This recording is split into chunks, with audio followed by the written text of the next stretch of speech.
Hello, hello, beautiful people. How are you doing? Please say hi in the comment section and let me know where you are joining me from. Please don't feel shy. As you always know, we are friends already. So just drop a hi in the comment section and let me know where you are from. My name is Flora Basie. I am a digital accessibility expert and founder at Lenora Tech. As you all know by now, Lenora Tech is just an incredible company that helps with the mission of closing the gap in digital accessibility and products.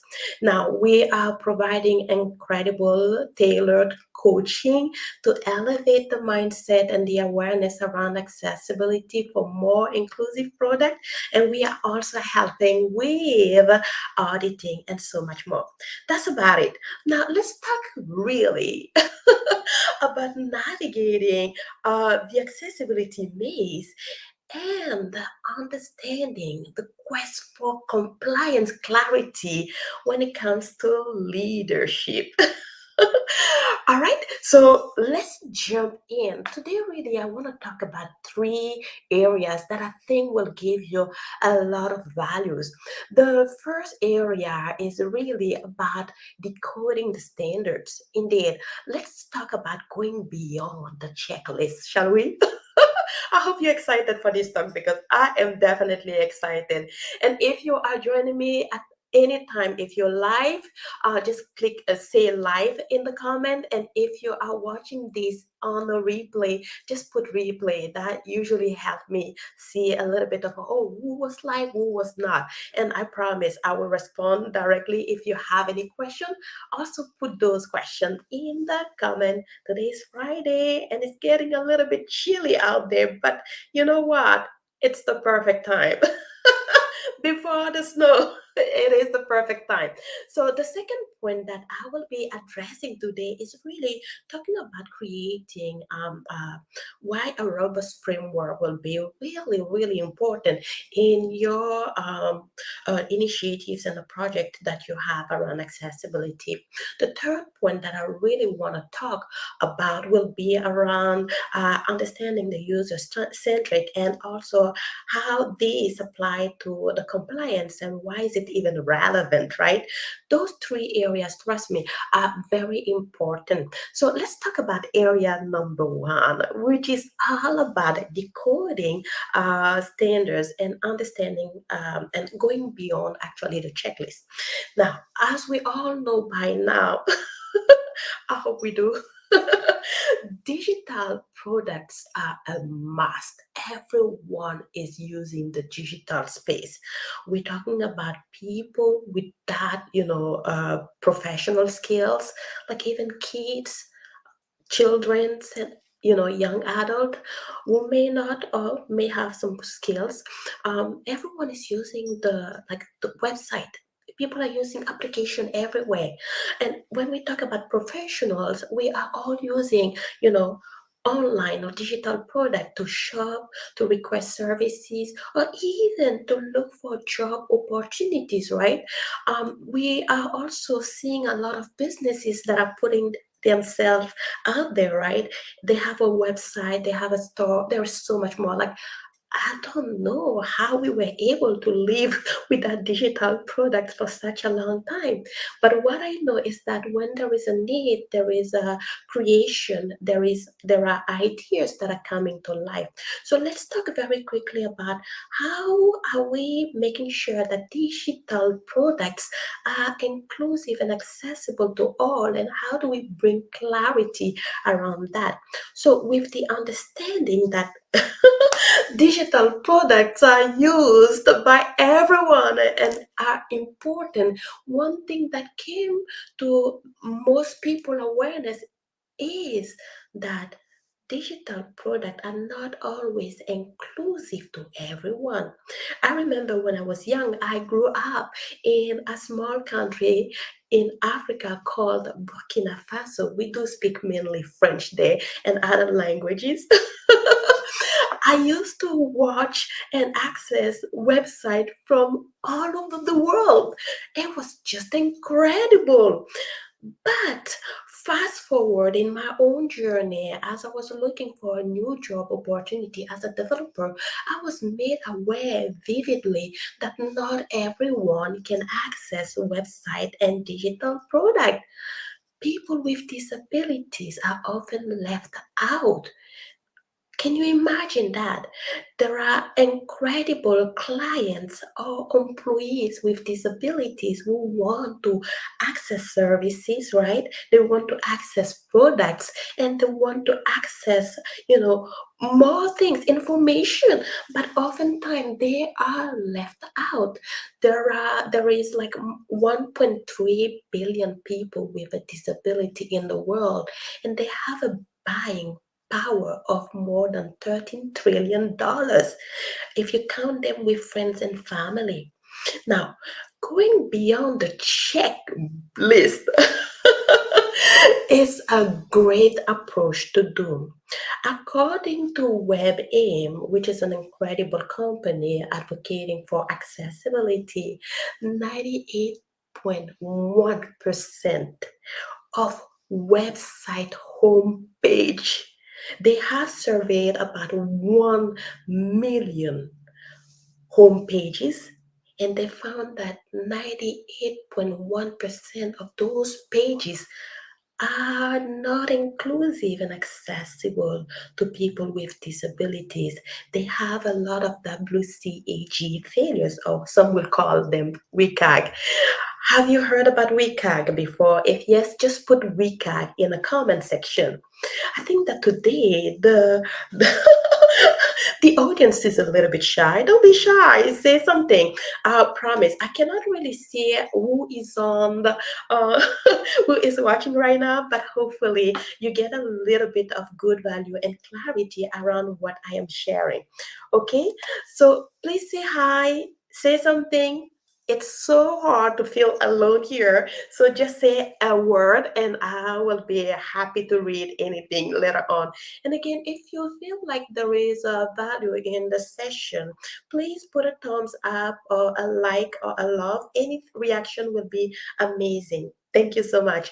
Okay, let's talk very quickly. As I was saying, in 2022, WebBeam actually did conduct a survey on 1 million home pages on website, and they find that 98.1% of those home pages have a WCAG failure, a web content accessibility failures, which goes to show that really making sure that digital products are inclusive to all seems to be a little bit challenging for organizations and for leaders.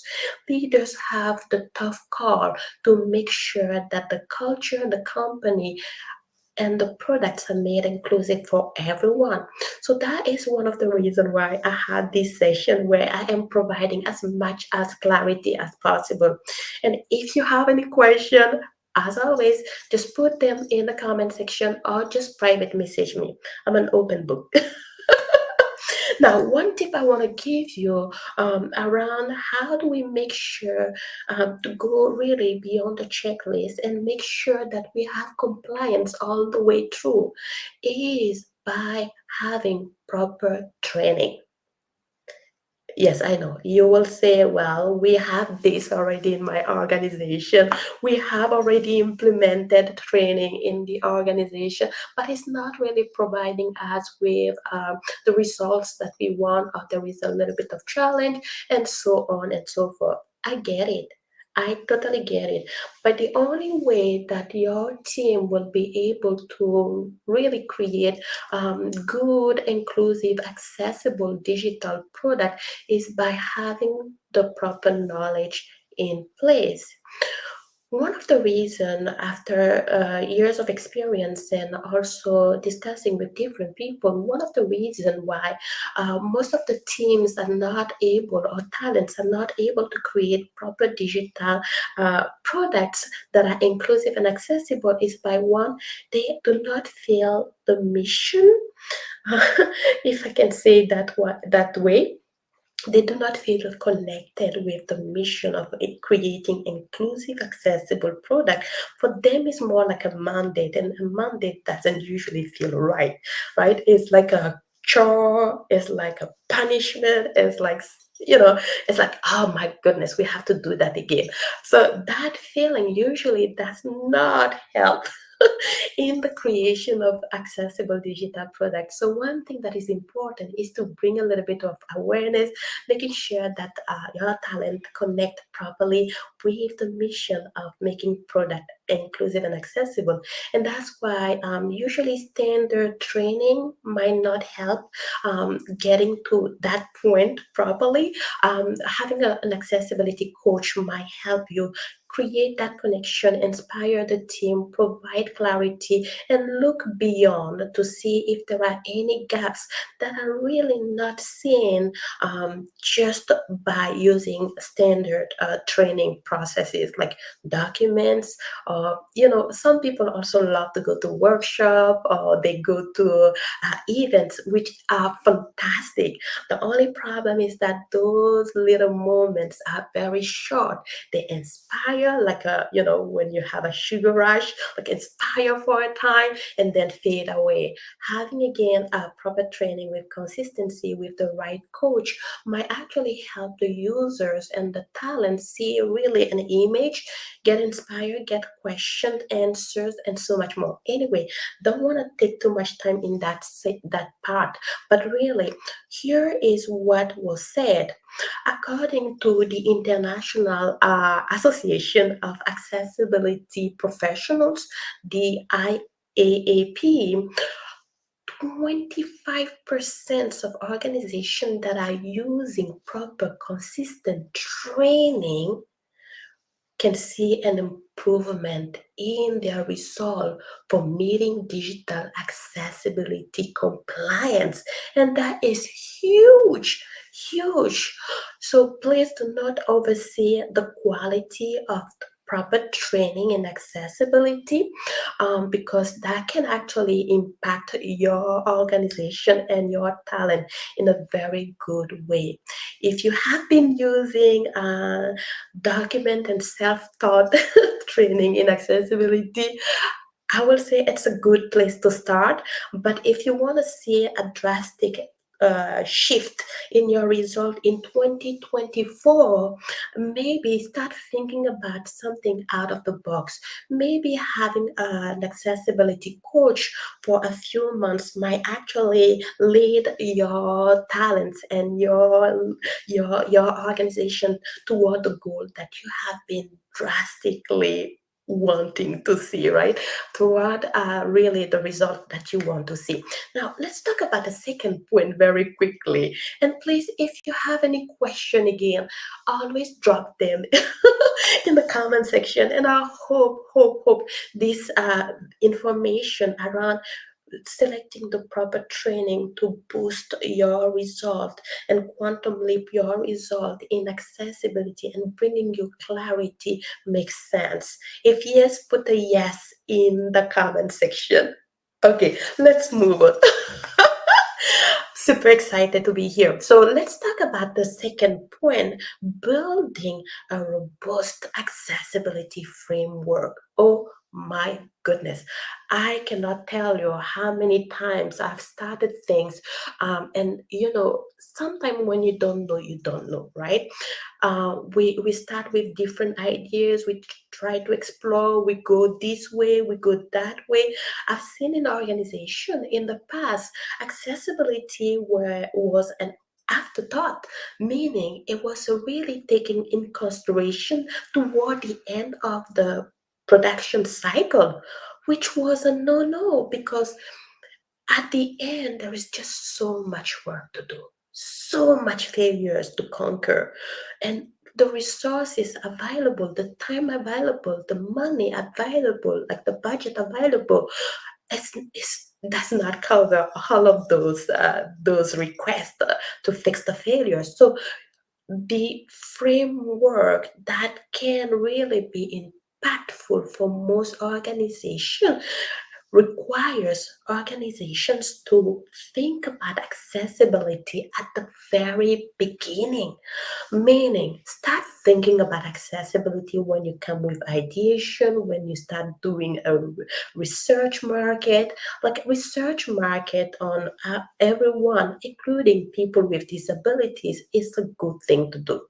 Also started getting very quickly some of the designers in place with accessibility understanding. There are few things that can be provided and taught to the designer to really already get them going with how do I make my design more inclusive for a person who is blind, for a person with cognitive impairment, for a person who is deaf.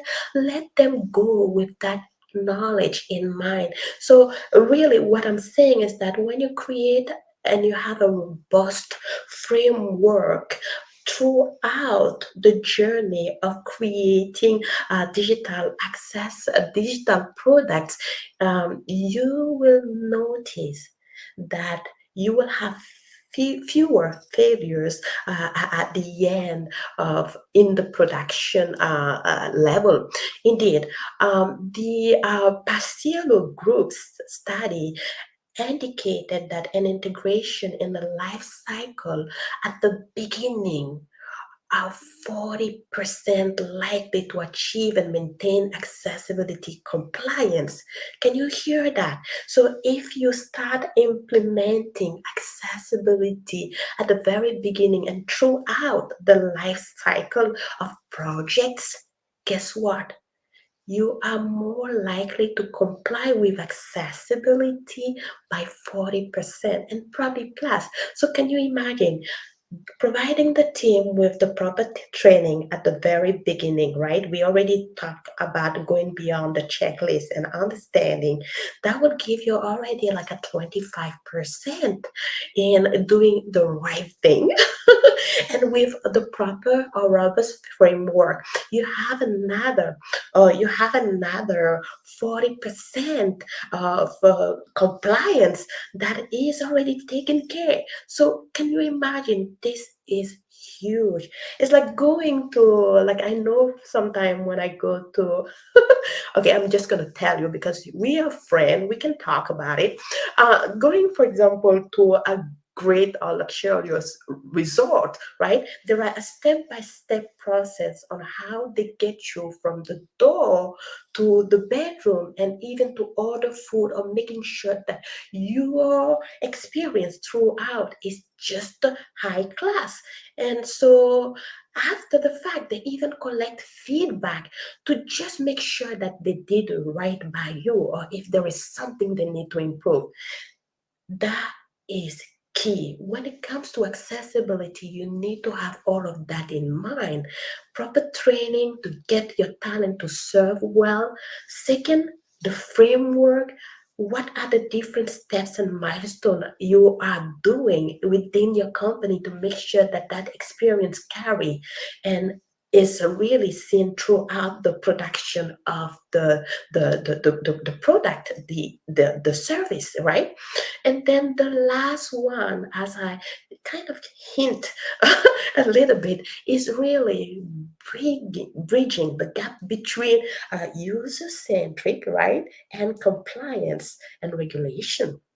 One interesting thing about this area is really focusing focusing on feedback, users feedback.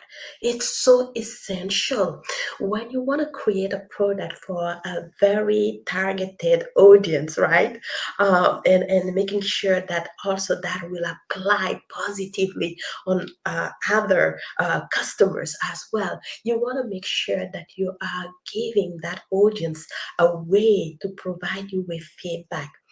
Now, I know some people will say, well, we don't want to have too much complaint coming on the way and so much more. But the reason why you're collecting feedback, positive or negative, is really to give you a chance to address any important problem and probably take a chance to innovate in some areas of your business. Oh my goodness. I hope this is making sense. As an entrepreneur myself, I go through that same motion where I am trying to get feedback. It is happening sometimes that I would put a product out there or a content out there, and it may not be inclusive and accessible all the way through. I have to be honest with you. Sometimes working with third-party vendor, it's really hard to catch up with the push they're making, because as they push certain things, they're breaking a lot of things, which is sad. I am an accessibility specialist and expert, so I want to make sure that the product that I put out there reflect really on the knowledge I have, but keeping up with updating some of those new contents and the, oh my goodness, it's not always easy. But what is important is to keep on moving on with the journey. Be okay with getting negative feedback from time to time, as long as you try and address them properly.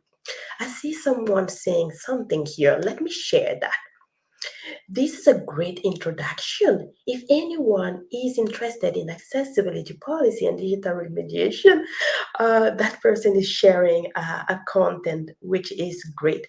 Thank you so much, LinkedIn users.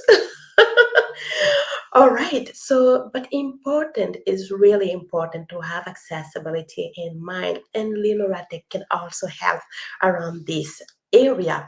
So it's really, like I said, it's really important to collect proper feedback and to have a proper mechanism to collect those feedback as well, and to dispatch that feedback in the proper channel.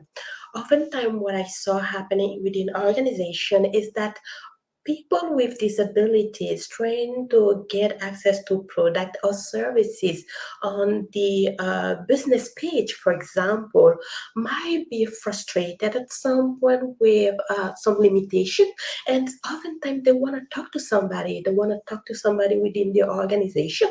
They want to share uh, the limitation with the company, but they have no way to kind of provide that information. Nowadays, I saw a lot of companies have a contact us link, or a form, but once the feedback is provided, the user is not aware if this is gonna be worked on. So having or sending a message notification to the user saying we acknowledge this situation, we will work on it and give you a feedback later on. Even if there is no feedback, just acknowledging that we will be working on it is already a huge thing to do. The other thing that I see happening as well is, once you collect the feedback, where is it going to? It's very important to make sure that we have a proper streamline and also framework to collect feedback and address them. It's make a huge difference. As a matter of fact, according to usable.net, 85% of people with disabilities feel like their needs are not met online. And you don't have to take it from me. This is a study that was done. This is a survey that was done. This is a research that is out there. You can check those data. So this goes to show that maybe, collecting feedback has not been really, how can I say that, really used to create more innovation, or really used to really improve, again, the user experience, and inviting more people with disabilities to that same, website. You want to be really effective in all those three areas if you want to see drastic quantum leap in your accessibility journey in 2024. Again, if you have any question, you can connect with me directly. I am always more than happy to help teams, leaders, and to help everyone seeking clarity to really move fast forward. One thing I want to really bring, and that will be an interesting point to share, is that um, Many companies are really now working hard to make digital product inclusive and accessible right now. The only thing that I might caution a little bit is that once you want to push to see more ideal results at the end, right? More impact at the end. Having a community of people with disabilities as customers or as employees, being very satisfied with what you're doing, looking for those kind of results calls for really looking for a new way, a new approach to see that result. I don't know if that makes sense. Let me explain it in a little, like, I have kids here, 5 years and 9 years old. So one thing I tell them is like 1 plus 1 equal 2, right? We agree on that. If we do, please put 2 in the comment section. 1 plus 1 is certainly equal to. In order to have maybe a 10 as a result, you cannot keep on doing a 1 plus 1. It won't lead you to a 10. You might have to think about maybe 1 plus 9, right? Or 7 plus 3, or different variables. I've seen a lot of companies wanting to create more impactful, meaningful result around accessibility, but they're still using the old approach they have done before. And old approaches, when executed, will give more or less of the same result. So think about it as we are approaching 2024. Are you actively seeking new approaches, new ways, out of the box ideas? Are you really going after something, a different variables that can give you at least or get you closer to the result you want? Or are you just recreating the same thing by using the old approach? I see a lot of leaders going after, for example, testers.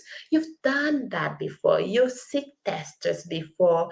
It gives a little bit of great value, but you might notice that your results are more or less the same, right?